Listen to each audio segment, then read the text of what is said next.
अस्सलामुअलैकुम। Daily gulf Urdu में खुशामदीद।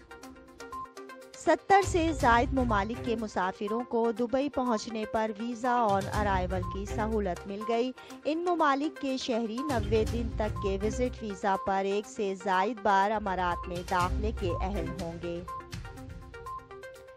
तफसीलात के मुताबिक दुबई की सरकारी एयरलाइन एमिरेट्स की जानिब से बताया गया है कि 70 से जायद मुमालिक के शहरी 90 दिन के विजिट वीज़ा के लिए एक से जायद बार मुल्क में दाखिले के अहल हैं।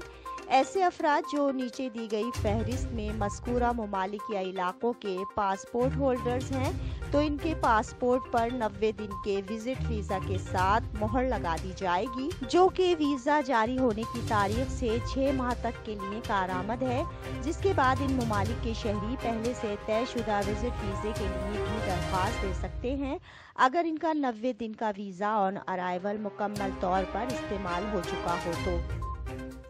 अब तक के लिए इतना ही। अगले बुलेटिन तक के लिए खुदा हाफिज।